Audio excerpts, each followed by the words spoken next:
Hello and welcome back to A Better World. This is your host, Mitchell J. Rabin, and I'm very glad you're joining us again today. Today we're going to have another very interesting show. We are seated with the author of this book, Zen Wrapped in Karma, Dipped in Chocolate, by Brad Warner. Brad has a really interesting background, diverse to say the least. It began, not out of the womb, but soon thereafter he was involved in punk rock. And he has morphed since into a number of really different kinds of activities. The latest one being, and what seems most permanent in an otherwise impermanent world, is Zen, as a Zen student to start with, and now actually as a teacher, and travels around to different Zen temples and centers across the United States, speaking about his practice, speaking about his books, and sharing his knowing with the people at these places. So thank you so much for being on the show. Thank you for having me. Absolutely. Konnichiwa. Do you also Konnichiwa. know, you know some Japanese too, right? I know, yeah. Well, I lived in Japan for 11 years. Yes, so right. You got to learn something. Exactly. Genki desu. I'm so glad. Genki desu. Okay. Very good. So what is it that first brought you, magnetized you into Zen from the life that you had been living as, shall I say, a punk rocker? Right.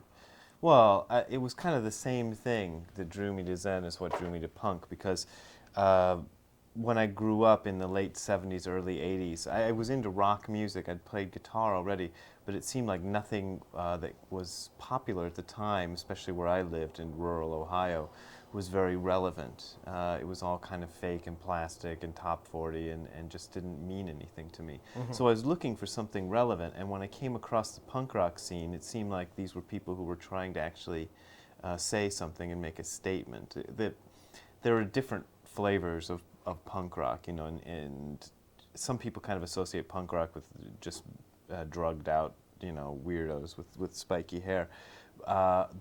The other side of that That's been my general impression. Yeah.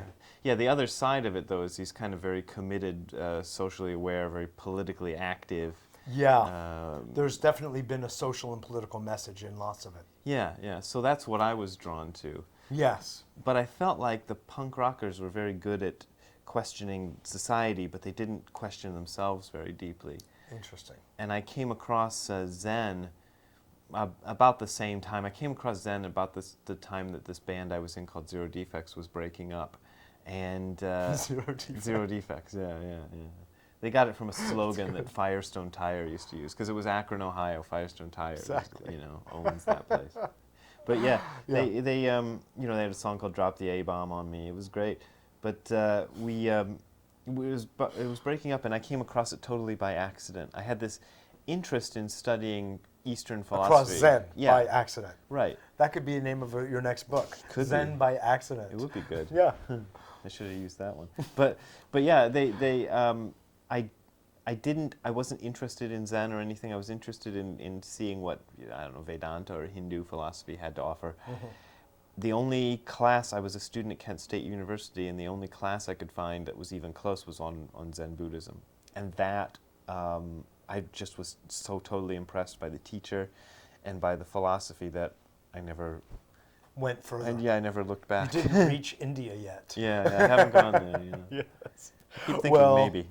You know, in fact, and I know you know this, it seems redundant to say, but Zen, of course, comes from Chan, which came from the original Buddha's teachings, which have their ground in Vedanta. Well, sure. So there is a flavor of Vedanta even after its migration through China, Korea, Cambodia to Japan. Right. Well, it's Zen. Indian. Buddha himself was an Indian guy. Well, of course. So I knew that there was that connection, and that's what got me into it. Yeah. Well, rather than doing a whole survey history now, of Buddhism, it happens to be really interesting. And each of the teachings, I've dealt with a number of them, all have their own, ring of truth. Sure. But so, what is it about Zen that you are finding, Brad, most resonant with you? What is making you feel most alive and passionate? Well, because it's real and it doesn't flinch from the truth, no matter what it is, and that's what got me into it. It's a very living tradition, and it's very relevant to any time or place. It's not, you know, I'm here because I'm on TV wearing this silly monk's clothes, but this isn't a necessary part of it. Right. It's costume. It's about everyday living, of course. It's about everyday living, Yeah. and it doesn't have to be something far away that you go to some exotic place to discover or anything. You discover it by discovering yourself. You discover what's really immediate, and it's had a big impact on how I live my life. It's funny that, you know, That's what I'd love to hear about. Yeah. You know, Well, I feel weird. sort of the living. I mean, I also have been involved in Buddhist practice Yeah. for so long, so I actually know what it feels like to be connected. But I'm more interested now in hearing about you and what is alive for you with it. Well, a lot of it. What I was going to say is I don't really like self-identify as a Buddhist. You know, when I'm asked to come on a show or something like that, and I'll dress up and I'll do this thing and I'll talk about it, which is great. I enjoy it, but I'm not into it as a kind of a lifestyle thing or a choice of. As a persona. Yeah, as a persona. No, yeah, I is what understand. mean. If in So- fact you did self-identify as a Buddhist, you wouldn't really be a Buddhist. Yeah. And it's kind of funny because it's become trendy these days, and it wasn't trendy when I started. Nobody really cared about Buddhism among the people I knew. I see. Yeah.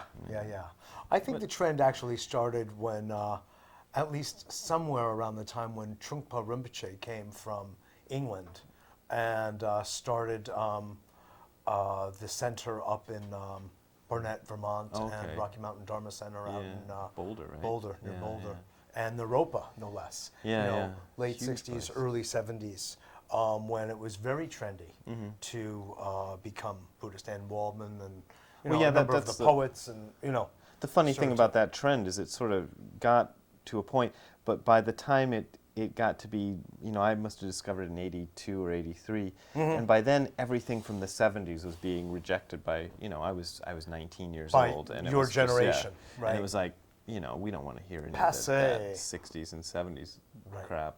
You want to find, I don't know, Your own. spandex and funny clothes with punk triangles rock. on them. Yeah, Exactly. No, because every generation has to make their own discoveries, reinvent and so it, so you were right on schedule. Yeah, I guess so. But then you pierced that veil, and you came to getting the living kind of intelligence or wisdom of the Zen tradition. Right. And Well, you've made it into your life now. yeah, and it was a funny thing to do because the teachers I had were unusual people. It was my first teacher, Tim McCarthy, the way he taught was very sort of loose, and he taught just from his heart, and he taught with his personality, which his personality was not what you usually think of as the spiritual master. He wasn't one of these guys who can talk like this and give you the Dharma of the wonderful, he didn't do that. Yeah. He would kind of come on and he'd tell jokes and he'd be who he Right. was, but it was about The Jackie Mason of Zen. well, it was about discovering who you are at the core. Yeah. Although there is no, we say there's no self, but then there's also sort of a core role that each of us needs to play to fit. I was talking to somebody the other day. It's like a puzzle piece. Yeah. Each person is like a puzzle piece within the universe, and that puzzle piece has a unique shape and a unique position Right. that it needs to fulfill to make the whole complete. So it shouldn't lose that uniqueness. Right. But at the same time, its purpose is to integrate into the whole and not to just go off on its own and be its own puzzle. I don't know. I'm killing the metaphor at this point. No. I know. It's well put. It's well put. There's an integrated whole of which we are all part, playing a certain puzzle piece. Yeah. And I don't know if you know the human design system, but it articulates that idea of how different we really are fundamentally from each other, while understanding, of course, according to physics and, needless to say, quantum physics, that we are all truly one in a unified field. And we have a very, very deep similarity. That's something I've kind of discovered in the practice.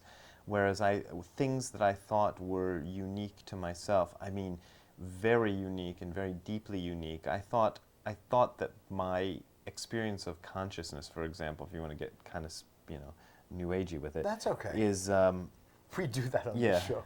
Well, I found that the experience of consciousness itself didn't belong to me, which I'd spent my whole life believing Yes. this was my Yours. consciousness, but it's not. It belongs to something else, and I partake of it. You're and borrowing, I'm a part of if it. you will. You are. I Yeah, suppose, exactly. I suppose that's one way of putting it. That's one way of putting it, yeah. So I think if mine's you... overdue. Oh, but, There are fines, yeah. One way of understanding is there's like one huge universal nervous system, and we're plugged into that. Yeah, So yeah. all this information is like streaming through us that we identify ourselves with and say, Yeah, yeah. oh, that's mine. Oh, that's mine. Oh, I like that one. That's Yeah, very yeah, yeah. imaginative. I don't like that I'll one. take that one. Or yeah, exactly. That's the other way we identify with it, is by saying, I don't like this, I reject that. But this is another way of building your own Edifice. thing Exactly. with it. Exactly. So when you go around and teach, what is it that you share with the students? Well, mostly, I'm the practice that I was taught was zazen, and specifically shikantaza, which is, shikantaza means just sitting. So zazen actually means sitting meditation, if you want to Be literal. dissect the word, and shikantaza means absolutely just sitting. If you look at the Japanese or the Chinese characters that are used to spell it, the word that's translated as just has a more root meaning of hitting something. So it's like exactly on target. Yeah, just exactly sitting.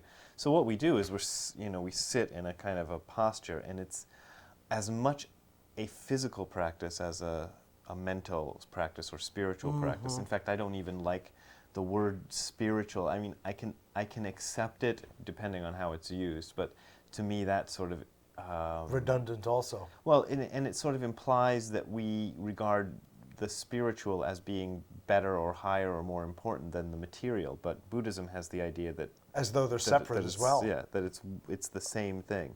Another myth, It's a another manifestation illusion. of the same thing. Right. Another expression of makyo. Yeah. Well, yeah. Basically, Makya, yeah. right? Yeah, yeah, yeah, Illusion in Japanese, right? Sure. No, it's beautiful. It's you're at the core of the game, which Yeah, is well, just sitting. But you raise in your book, I think, a couple of interesting points. One of which I'm thinking of this moment, which has to do with what is the role of sitting meditation in a world whose house is on fire. That's a tough one, because my first teacher... I deal with that all the time.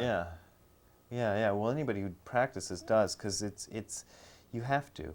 My first teacher would say, if you have a problem or a difficulty, the best thing to do is sit with it. Sitting means doing zazen with it. And when I first heard it, I thought, that's crazy, because that's the last thing I want to do if things are going nuts, is to sit. But if you actually look at, this is to take a really kind of caveman type example, but if you look at something that's happening when your life is going nuts, because what the book is about, I lost my mom died, my grandma died, I lost my wife, and I lost my job all in the same year, so all this stuff is going crazy, and I had the direct experience of it, and You were ripe for the process of disillusionment. Sure, yeah. But if you look at any particular day where that's going on, there's a lot of it where you can't do anything. There's nothing you can do constructive. And sitting really helps that. Because instead of spazzing out about it or thinking about it or Getting anxious, angry, depressed, whatever, you actually take the posture and sit with it and be still with it, and that changes the whole thing. Exactly. You're actually affecting, from a quantum point of view, if you will, you're actually affecting the madness outside of you, which actually, purely is a madness that resides in all of us. Yeah, well, you remove yourself from the madness aspect of it, hopefully, or at least step back. Well, at least neutralize it. Yeah. There's a whole tradition of Zen monks going from Japan in the earlier years around Dogen and studying Taoist practices in China. Well, yeah, that was done. There's a There's a whole period of time when that was happening because the sitting itself started to get a bit stagnant. Because if you look at the world or the universe actually from the point of view of chi, it needs to circulate. And sitting only doesn't actually circulate chi that much. So there are other things that the Taoists tend to do that would move it. And their Zen practices ended up taking a quantum leap forward. Well, I don't know much about Taoism or any of that. I do know that it's a dynamic thing, just in terms of practical experience. I sit in the morning, I sit in the evening, and do this every day. It's like brushing my teeth. I wouldn't go without it. But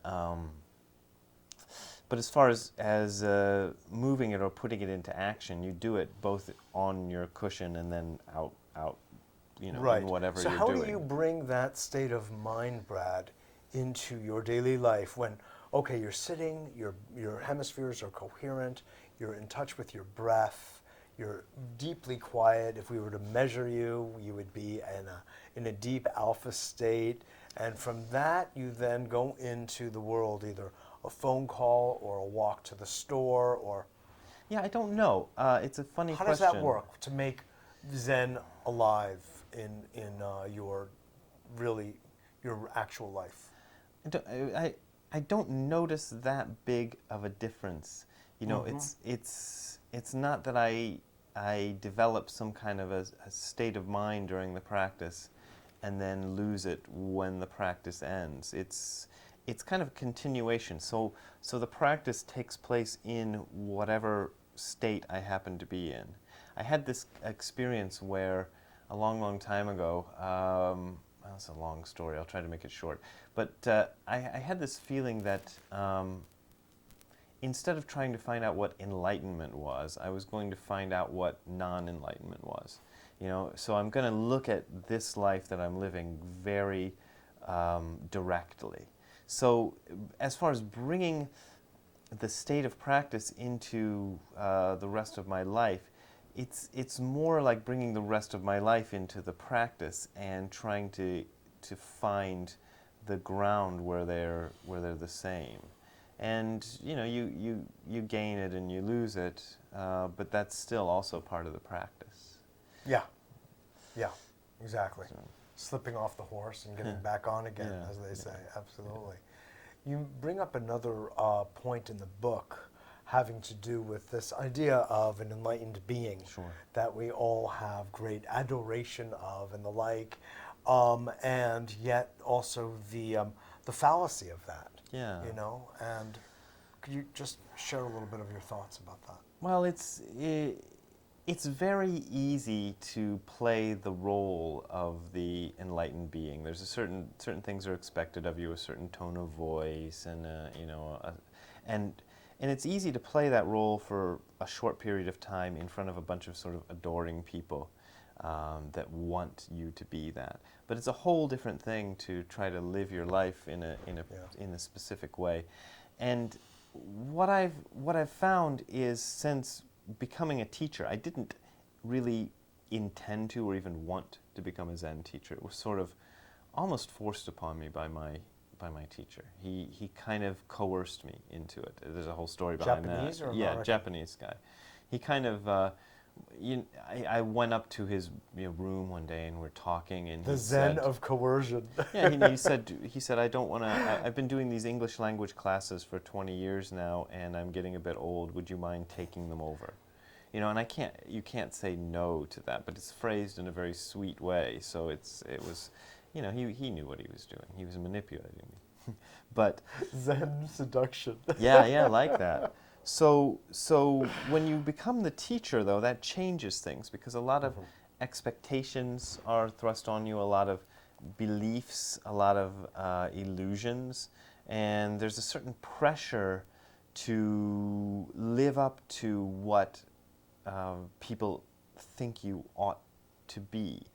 And at first I would try to do that, but that wasn't me, that wasn't real. Yeah. So I had to find something more real. Of course, there is a sense in which you have to behave in a moral way. You have to kind of watch your P's and Q's, and you have to live in a certain way. But at the same time, not attempting to find something superhuman out of it. Because I think the basic core of a person is good. You know, people kind of have that idea that everybody's evil, everybody's awful. Well, I think everybody is evil and awful too, but that's only superficially. You know, if you dig down below that, the general core is much more solid and much more stable, and everybody has that as well, and that's more fundamental.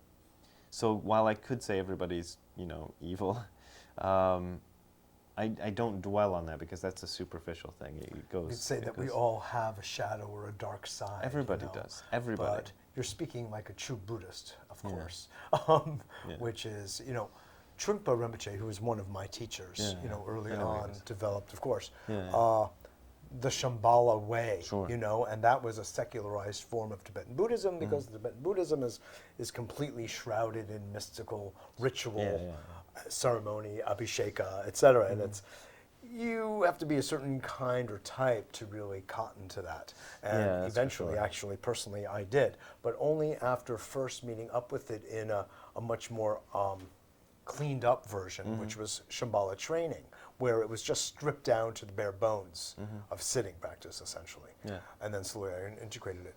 But their translation of Buddha nature, because they didn't use Buddhist terms, was basic goodness. No, okay. So as you were saying, Brad, at core is this very fundamental thing of being human, which Yeah. is that people are good.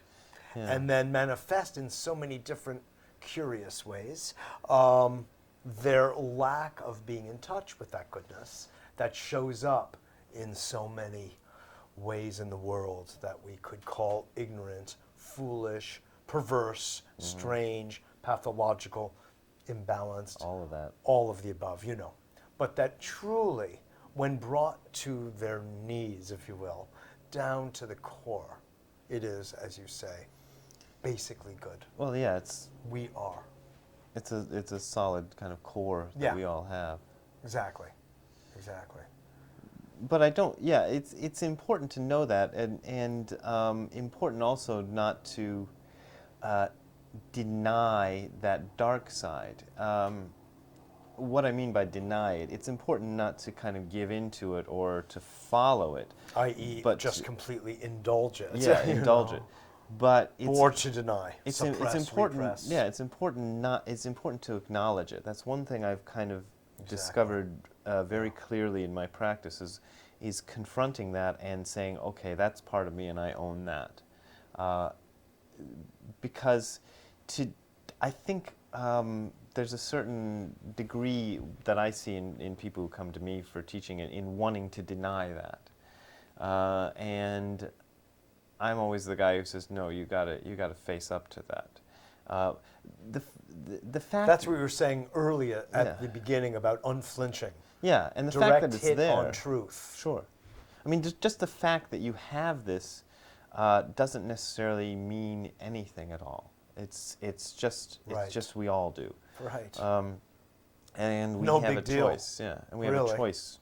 But you'll discover one of the things you do as you deepen in this practice is you kind of start to find stuff that you'd suppressed, you hadn't acknowledged. Yeah. And some of that can be pretty nasty stuff, you know? Of course, that's why you suppressed it in the first Right, place. right. And people kind of dwell on the bliss and all this other things you find in meditation, and that happens too. But you also have that other side. And if you can't run away from that. That stuff is the stuff that I mean, my worldview is I actually tend to look at it a lot psychophysiologically.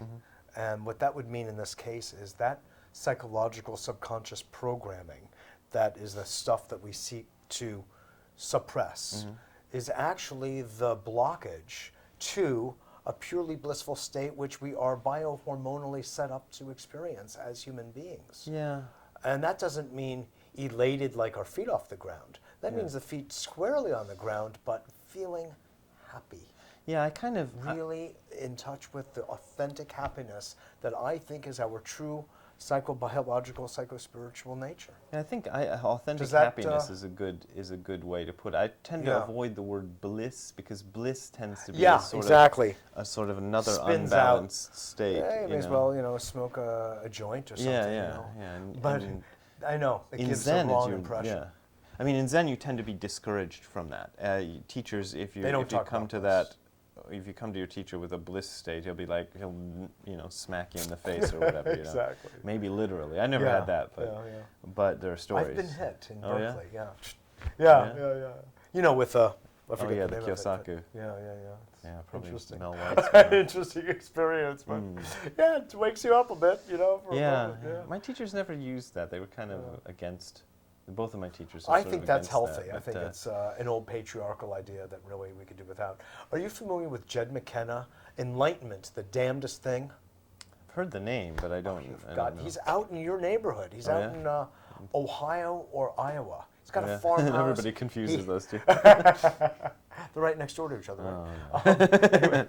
Anyway, just you'll love it because he's like, he Check talks it out. about Zen for sale and Zen for reality. And Well, there's plenty of it for you'll sale. dig it exactly. He really makes a lot clear with humor. Listen, thank you so much. Thank you. It's been a pleasure to be with you and have you on the show. Thanks a lot. So good luck in your path and your travels and teaching. Good to be here. Thank you. Pleasure. This is Mitchell J. Rabin for A Better World. I hope you enjoyed that as much as I did, and I look forward to seeing you all next week.